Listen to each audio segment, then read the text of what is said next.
Hi, I'm Emily Taylor from Collage Quilter. Thanks for joining me today. I'm going to talk about fussy cutting today. So first of all, let me explain what fussy cutting is. So fussy cutting is when I'm looking at a piece of fabric, for example, a piece like this, and I identify a flower or a leaf or a bug that I might want to cut out of the fabric and use in a composition. So this little flower here can become, or this little flower right here, I've already prepared one, becomes this. So this becomes a little piece of fabric that I can use in a composition. And you can also see, let's see, I think I've got that butterfly. I've cut the butterfly out. So these are examples of fussy cut pieces that I have ready to use in a composition. And you don't always have to cut really precisely. Like this little butterfly is very precisely cut, but this flower and leaves is on a cream background. And so if I'm going to put it on a cream background, I don't need to be really precise about my cutting, but I just want to capture that one little element. So that's what fussy cutting is. And these fabrics here are things that are perfect fussy cutting fabrics. In fact, I sell fussy cutting bundles on my website, Collage Quilter, and I select these fabrics because they have beautiful flowers or leaves or bugs or birds or anything that can be used in a composition. So now let's take let me take you on a tour of how I've used fussy cutting in my collage work, okay? All right, here are some examples of when I've used fussy cutting. So in this little ladybug composition, you can see that I've fussy cut some leaves and some flowers to just fill it in so that it really fills out the composition and complements the collage element that I've got in the middle. You can see that over and over. I really, really love this. So this is an example of my chinoiserie pot pattern. And you've got, again, the collage elements to create a pot. And then the fussy cutting is flowers. It's the simplest thing to do, but so effective. Here's the glasshouse botanical. Right here, you can see this is entirely fussy cut pieces. And same with, a different composition, a different block. Another really interesting way to use fussy cutting or to think of fussy cutting is to use fabric as if it is a ribbon. So on this queen bee block, for instance, you can see that, yeah, you see all those fussy cut pieces, but you also see pieces of fabric that are framing the bee in a hexagon, and it looks like it's a piece of ribbon.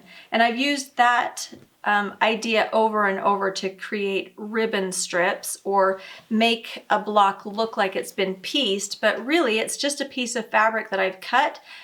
A lot of times it's striped fabric that's been cut and then laid right on top and adhered to the background. So that is, these are some great examples of how I've used fussy cutting.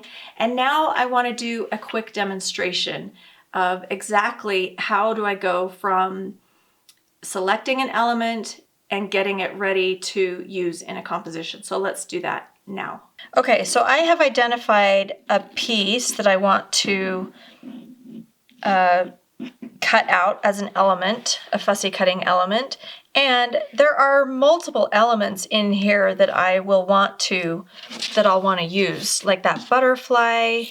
I might want to use this too. In fact, I have used pieces of that. By the way, this is fabric from my new Longwood collection,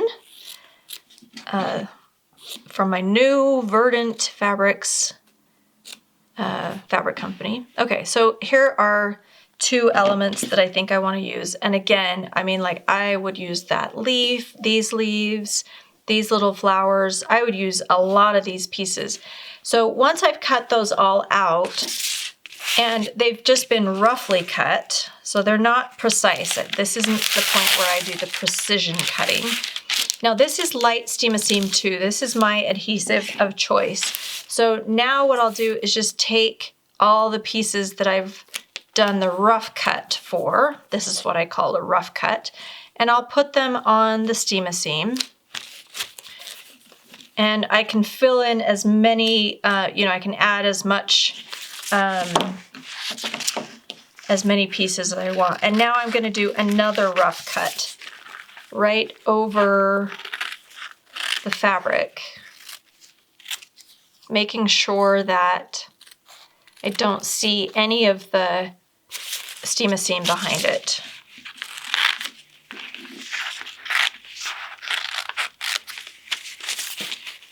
So now these two pieces are ready. Now I'm going to press them.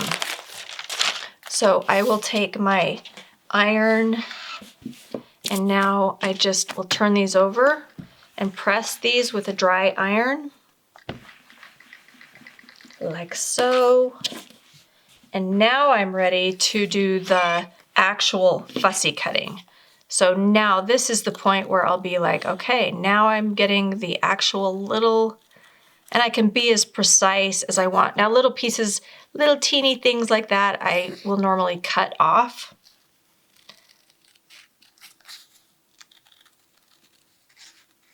So it doesn't have to be super detailed, but I am trying to just cut it away from the green background.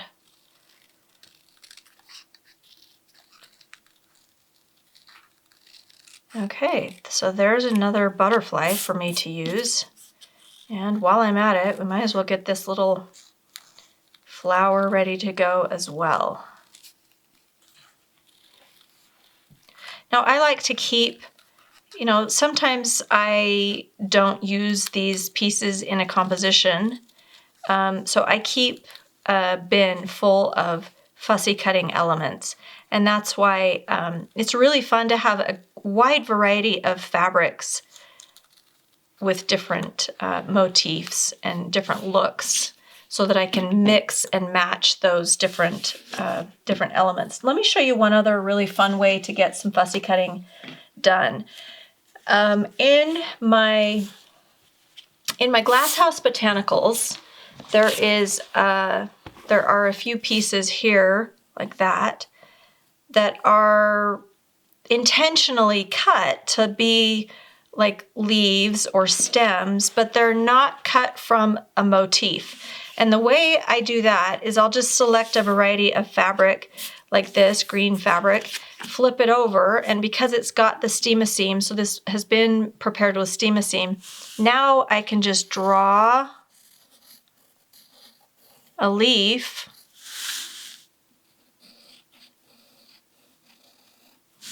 or I can draw stems.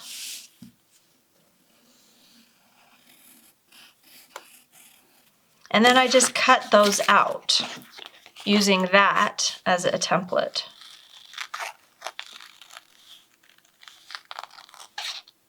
So this is another way. I still think this classifies as fussy cutting because I'm cutting the fabric in a really fussy, intentional way.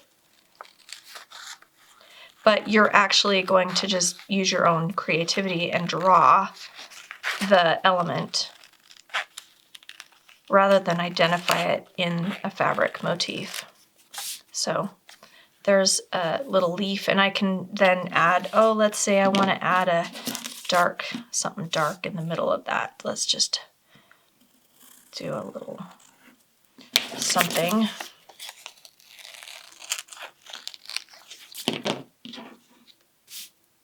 Oh, there's a little vein. So anyway, this is my quick little demonstration about preparing these pieces. So now look at all these great little pieces that I have that I can use to create a lovely composition. Ta-da! I hope this has been helpful to you. So if you are interested in checking out my fat quarter bundles, my fussy cutting bundles, or any of the patterns that I've mentioned, you can find them at collagequilter.com. And I hope that you will subscribe and like this YouTube channel for more great content like this. Thanks for joining me.